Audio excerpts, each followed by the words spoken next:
There's names that pass my mind. Deshaun Watson's always in there. Mm-hmm. Aaron Rodgers. Obviously, I don't know how far he is coming close to retirement, but he's someone I think too. Even guys like, if we get Jimmy G, I like him too. Those were the exact quotes. Okay. QB's on the roster. So it was kind of open-ended. He could have brought up, or at least said, I like the guys we have. Correct. If we go outside, these are some guys that I'm thinking. Just no mention of Mason or Haskins, though, huh? Yeah.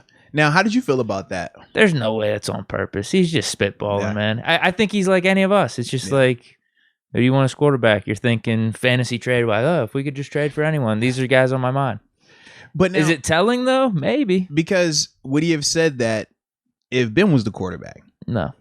And that's the part where people react like that, because even though he was speaking candidly, and with Najee, the thing that I do like about Najee, he reminds me of like just the joy of being a young player in the league. When he talks to the media, you could tell he's not, overthinking it. He doesn't have the memories of, oh man, they got me over here for saying this. Now I got to talk like this. Or they said I couldn't say this and I got to talk like that. Like, he is just being his true self when he's in front of the camera, which is a dope thing to be able to do right now for him.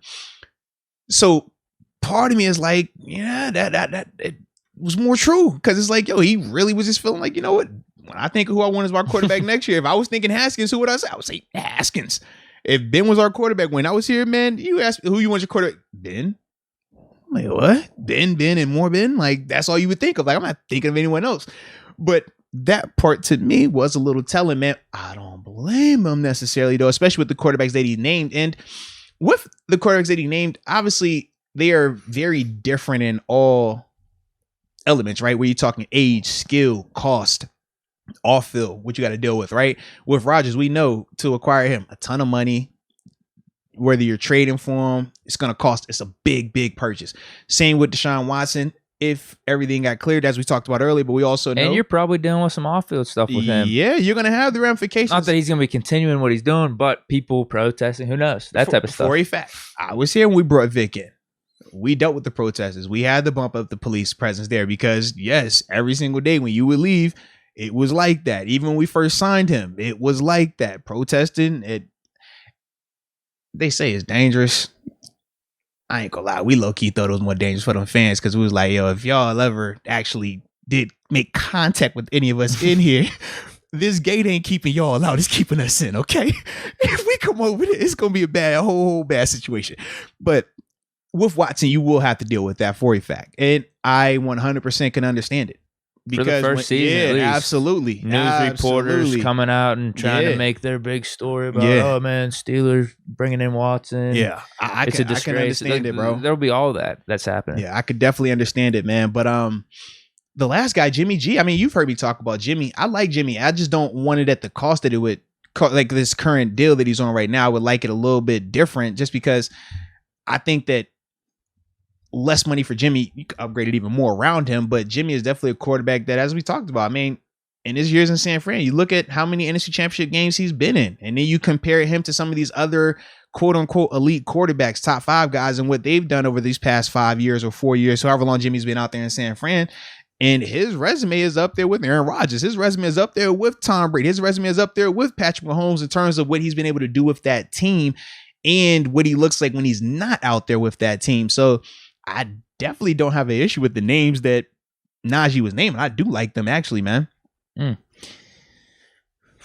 Yeah, I can understand it. Outside of Jimmy G, I don't know why he likes Jimmy G. I have no clue. But you maybe see more how I feel. I'm taking Jimmy G over Mason. That's me personally. Right. But you might be a Mason guy. I know your old fling, loving Madden, Stephanie Ramirez. She's back in the building. She's definitely pounding the table for Mason. She's a Mason guy. She thinks that Mason is going to be fine on the team. Yeah, the problem with Jimmy G is the contract. Mason, that's the money Mason part. At $5 million. Yeah, I'd rather have Mason. But yeah, if you're just saying in a vacuum, I would take Jimmy G for sure. Jimmy G has that big win that you like to talk about too. Yeah, not ultimately. Sample size, it speaks for itself. Not ultimately. It speaks. You said big winning. Limited. But you said big. No, but I don't. Can't. But you can't say big winning without talking about what he's been doing. Like, and it's showing when he's not out there, they didn't do any big winning. When he's out, but big winning is big winning. We can make the same case about Rodgers not closing the deal. Rodgers only closed the deal one time, right? Ben's closed it twice. So you're talking about 2 times, you're talking about 1 time. That's Counts. it. But no, it counts. But that's the difference between a Hall of Famer versus a non-Hall of Famer, right?